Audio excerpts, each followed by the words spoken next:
What's going on? What's going on, guys? Kieran from Fingers Crossed. Ignore what I said in my Spriggans profile on Friday. Yeah, I probably got it up Friday. It's actually Friday that I'm recording this, guys. I'm trying to smash them all out before I have to go to work. But I found my third branded opening. I'm starting to think that maybe I didn't play 3 on Tuesday. But I don't see why I wouldn't. It kind of seems like stupid. It's one of the best cards at the moment. Like between that, branded and red that's like the best ones. Like draw phase, activate branded and opening is just fucking broken because you can play around draw and effect failure. So yeah, playing around 2-hand trap feels good. But yeah, guys, let's get into the deck profile. I absolutely love this list, and I'll explain why in depth. So of course we've got 3 Aluba. Like this card is very, very good. Spriggans kit, which is kind of crazy, is actually going to be, in a way, it's going to be better than this. Yeah, you can't make Despia monsters with Spriggans kit, but this add just from deck. Kit can add from anywhere, which is it's just mental. It's just so wild. I don't even think this is the best Despia monster in my opinion. But 3 Alubas. It's crazy money at the moment, guys. Like £100 in England, like 90. It's gonna get less when Ghost of the Past reprint, which I'm not gonna lie, I'm actually annoyed about the reprint because yes, it makes it more accessible for all the other players, but I don't want to play mirrors all the time. I've loved this deck and I've played this deck from the beginning, from the very beginning. I've put my faith. I played this deck because it was fun, it was cool, and now all the meta sheep are just going to swoop in and play it. So yeah, I'm a bit salty about that, but it is what it is. I am also happy that a lot of people are wanting to play the deck, but I also will get annoyed when everyone tosses it to the wind when a few cards get banned. But yeah, guys, honestly, it'll be just positive from here on out. Just here on out. The best Despia card, the best one, Tragedy. So the reason why I say that Tragedy is the best one, because it adds you any Despia monster and it recurs in the longer games your Despia spells and traps.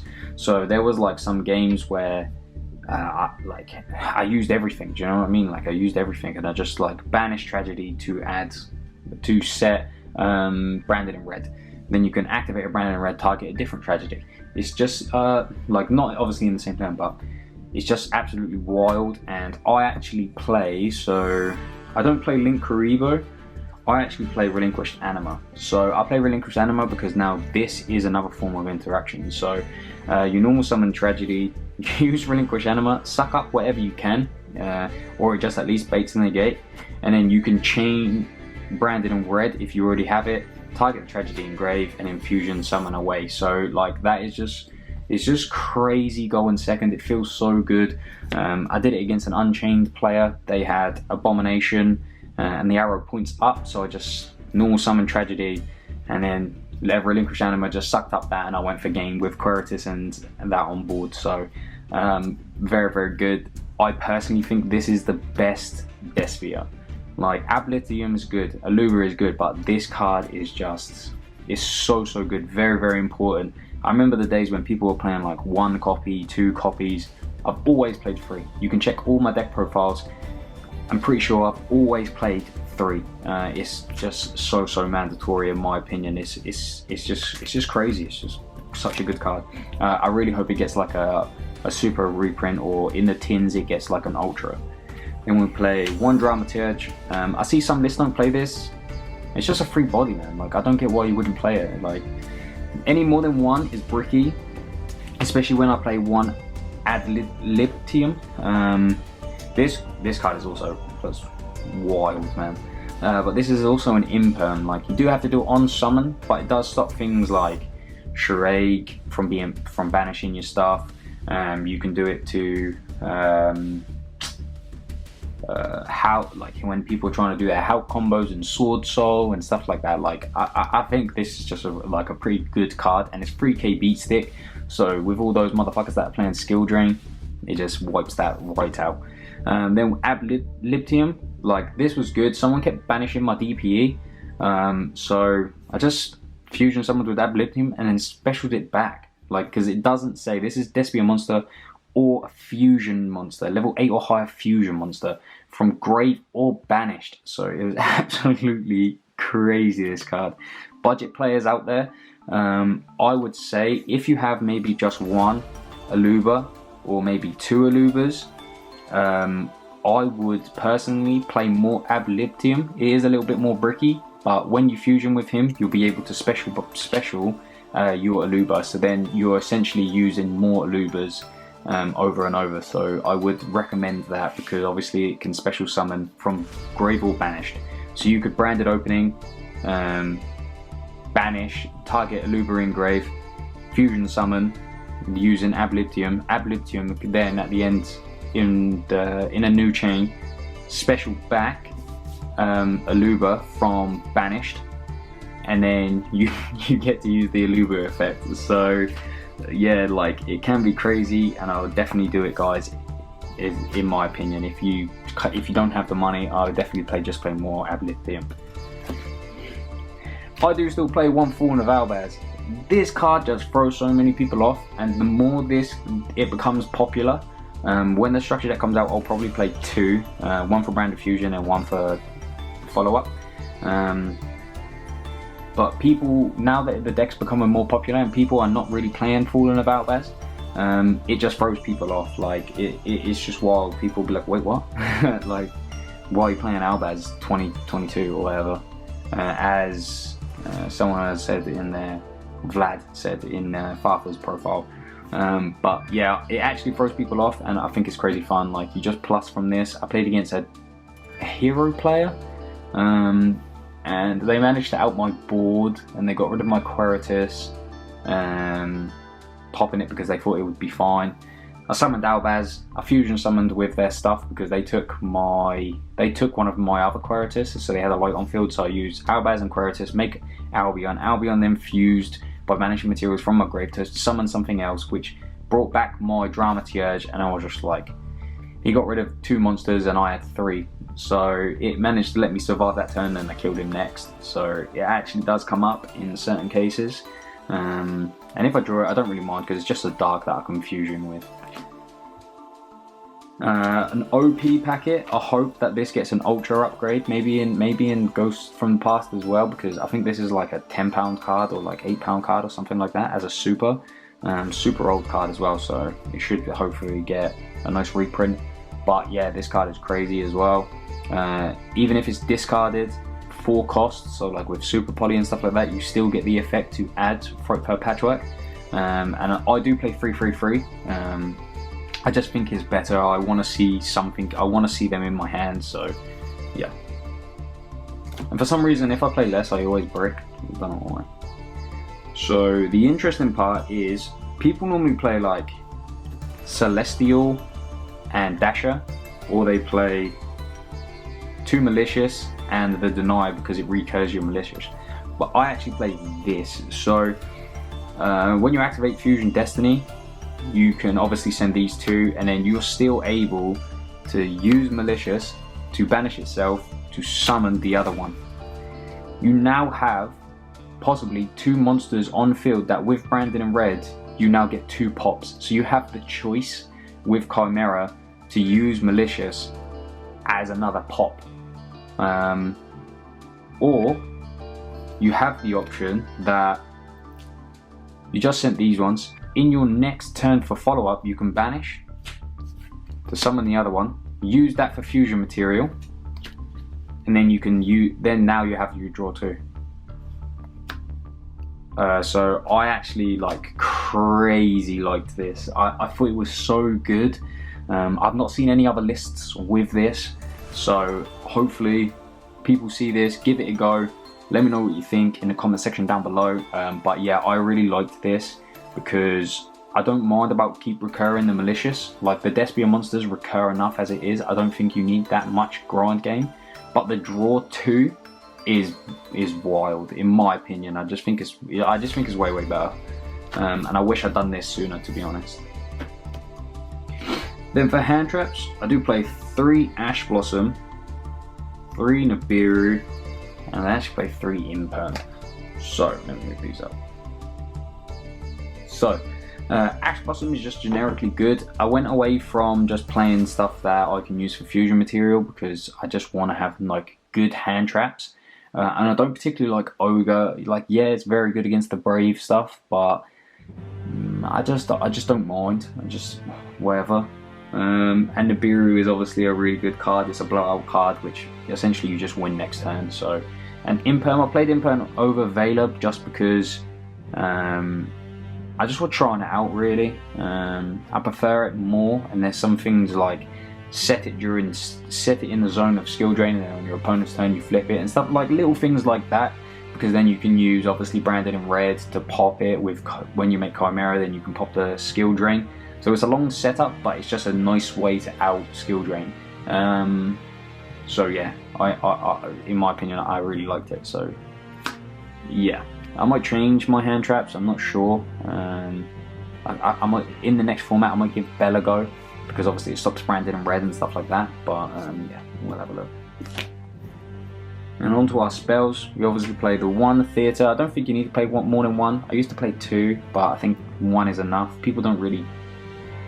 This is the card to pop, but people try and get rid of the monsters because they're just annoying. So this is actually quite good, just as 1, and you can obviously recur it with Tragedy.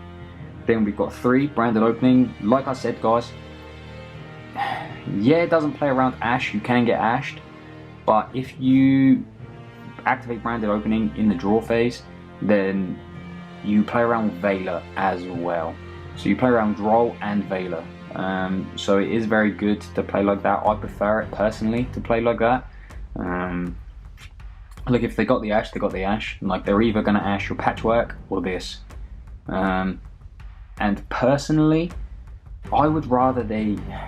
It kind of feels weird because Ash in this, it does feel bad, but I would rather my Patchwork resolved than that.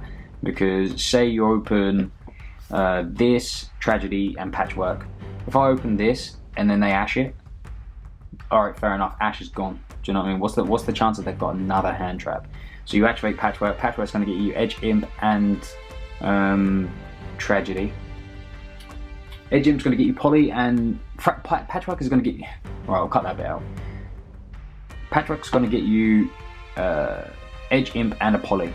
Poly and Patchwork, you're going to make obviously your first Masquerade. Then obviously Tragedy and Edge Imp are going to get you another Patchwork and going to get you an Aluba. Then you're going to normal Aluba. Aluba is now going to add you Branded in red. So now you have Branded in red, you've got 1 Burn Boy, you've got a chance to make 2, and then you get another follow-up with Tragedy when you add it back to your hand, and then that's still, you have 2 other cards in your hand, or 4 depending on what happened on, like, depending on what's happened in then. So I prefer it that way. I might be wrong, let me know what you guys think, but yeah. 3 Branded in red, this guy is cracked, man. Like, it gets out Chimera so nice, and it just recurs you so much. Like, this target Tragedy, again, Tragedy is the best monster. This target Tragedy, add back to your hand to then fusion summon. You banish that, so Tragedy gets you follow up. Chimera is going to let you draw 1 or 2 cards, and it's going to let you pop 1 or 2 cards. Like, it's just bonkers, man. It's just absolutely wild. It's just crazy. So at the moment, this is 3. I don't know what my ratios will be. I don't do testing on like YGOPRO or anything like that. I like having the physical cards, so I won't be testing until the deck actually comes out, but I've got that day off, so I'll be doing a lot of testing. So I'm excited to see how I'm gonna play it. Probably 2, I think, will probably be best, but we'll have to see because I'm not sure how we're gonna play the deck yet. Then for more Super Poly, this card is actually so funny in the mirror. So I played obviously 1 mirror like I mentioned. Sorry, this video is so long as well, guys. So I played in the mirror, and basically you can just Super Poly with their stuff, man. Like, everything you play is what? Like, you just use their fusion materials. Like, it's so funny. But yeah, this is just so good. It's kind of bad against... I need to start playing Washer because Prank Kids, I think, it's quite a difficult matchup for Despia, unless you go first and then set up a few Masquerades. But it's quite a difficult match in my opinion, because obviously they set up the negate and then none of their monsters are lights or darks, so you can't really super poly, so it's kind of frustrating, but yeah, we'll see. Then, like I mentioned before, we play 3 patchwork. I'd love this to be a secret, it looks so nice. And then 3 polymerization. I like this art the most. It's just like old school, kind of like it. Yeah, this. Like these and Edge Imp is just absolutely wild. I did try to look at other things, like there's cards like Toy Parade that potentially you could swap out one of these and play a Toy Parade, but at the moment we don't have a dark fusion monster that's good enough. Maybe when was it Albus Renatus or something like that, when that fusion monster comes out, maybe that one will be better, but yeah, we'll see. But until then, just these. Probably not necessary once the structure deck comes out, I might add. Then the last 3 cards in the main, we've got 2 Fusion Destiny because DP is king, and we've got 1 Foolish Burial just as a starter. I don't like playing Gold Sarcophagus. I understand it's a good starter, but I like to have the option of having Tragedy Engraved to either recur my spells or to target and add from branded in red. So this is why I just play Foolish Burial. I'll try and speed up a little bit, guys, because this is going to be a long video, but I just wanted to just go into it as much as I could. I actually played two Despian Queritus, I played 2 Masquerade the Blazing Dragon, and I played 1 Proskynion. There we go, hopefully it was good before. So, Despian Queritus, you can make the attack of all monsters other than level 8 or higher fusion monsters 0. Masquerade is a chain burn. Your opponent has to pay 600 life points for every card they activate or effect. It also has the effect to come back if they control a monster, but it's banished afterwards. Despian Queritus has the effect that if it's destroyed by card effect, then or leaves the field, so like if it gets banished or anything like that, then you can special summon a Despian monster or a Fallen of Albats from your deck, which is very good. And then Proskynion, I stopped playing this card for a little while, but actually against decks like Dragon Link, for example, this is wild, man. This card is mental. In the regional I played against Dragon Link a couple of times, and they ended like full combo, but I had Super Poly in hand. Savage first game with Spheres, just Super Polyed them both away, like normal summon a Luba, and then just Super Polyed them away with those 2 monsters, make Proskynion. Then I get to reborn whatever I want from their deck, from their grave, and then obviously the same thing. So in the main phase, this reborns one of your monsters, or you can banish it, one of your opponent's extra deck monsters, which is nice. That's it for those. I played 2 and 2 because sometimes it's nice to have access to a light if you want to make Proskynion. If you feel like you want to make Proskynion to take their DPE, then obviously you need to have access to it, and there's not a hell of a lot of access in my deck, so I played 2 of these. And for now, we have the extra deck space, so I utilised it. For the Albats stuff, like this is the bits that no one else is really playing. I just went down to these 2. So this is obviously the best one until Lubellion comes out. And this obviously you banish material, so this actually can trigger your Tragedy and your Dramaturge. That's why I like this so much, and that's why I like playing Albats. And then Titaniclad is just again another beat stick, and it's another Super Poly target to get rid of like big monsters. So very, very good for those 2. Enough said. It does come up sometimes as well though, like when this leaves the field, you get to set a branded spell or trap or add it to your hand, so that also does come up. Then we've got 1 DPE. What can we say? It's DPE, it's a crazy card. We've got 2 Guardian Chimera. Like I wish I had kept on, like when I opened my case, I think we got like 10 of these. Ben's got a couple, I've got 2. I wish I kept 1 more to maybe try and play 3. But 2 is certainly enough. Like if you've resolved this twice and still not won, then you're a bad player. Like there's no doubts about it. I'm not gonna lie, it's happened to me. I resolved it twice and still couldn't close out the game. Yeah, it's just a wild card, man. Like I can't believe it. Like if they hit something, I don't know what they would hit. Will they hit this? Will they hit Branded Fusion, which is realistically the problematic card? Will they hit Mirror Jade?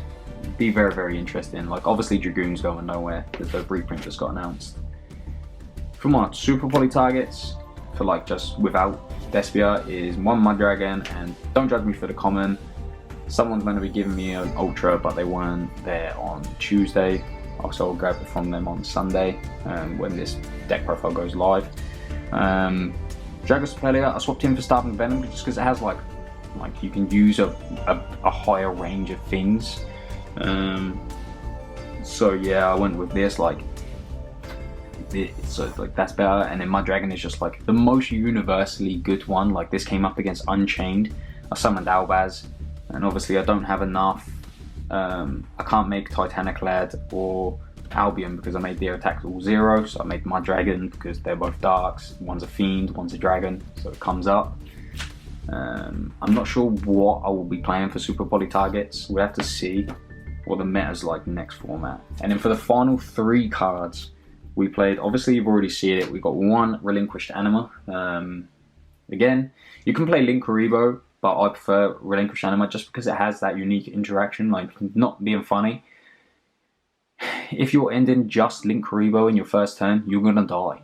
Like, in nowadays Yu-Gi-Oh! It's very rare that you're not gonna be killed if you just end on a Linkuriboh. Like, they'll just attack you with their smallest monster and then just finish you off with everything else, or they'll pop it, like, or negate it. Do you know what I mean? Like, Linkuriboh is nothing, so this is just nice to bait out stuff as well, going second, so I do like it.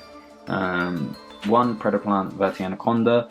I never made this, never needed to. I play so many, I play so many fusion spells, I just never needed to make it, so it is what it is. And then last but not least, it's not a Starlight anymore, but I played 1 Dark Charmer because, again, I never made it and didn't need to. Like, I just powered through my fusions. But obviously this is very good if you need to take someone else's fusion or something like that, just to, like, someone activates DP, pops itself, goes into the grave, and then use its fusion material. It's pretty nice. So yeah.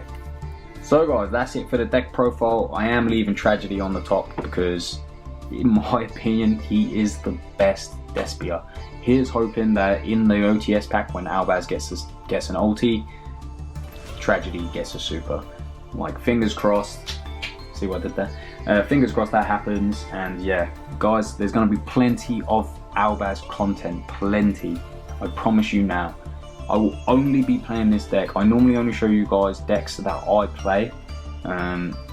Every local I go to, I'll be playing Despia. Like, I'm gonna just persevere and grind through, and I'm gonna try to win a regionals just playing Despia. The last regional I went to went okay. I'll be very, very trying to do my best with this deck. I know it very, very well now. There will be on Thursday. Hopefully, we'll be able to get it up. I've got new series potentially coming with Absolute Duelist. For those of you that don't know, he was in Yu-Gi-Oh's league that we did, and I'll be doing something with him with the 3 structure decks, which is pretty cool. That's heavily inspired by Revs cards. And then I've got a series that I'm going to do my own with it. Yeah, similar to what Pac's done, and yeah, really looking forward to that also. But yeah, guys, thanks for watching. Let me know what you think down in the comment section down below. Sorry for it being so long. I just really wanted to give like an in-depth talk on how this deck is, why my choices and stuff like that. It's hella fun. Some people played it more at my locals recently and they've said how fun it is. And yeah, Despia best deck, guys. See you in the next video.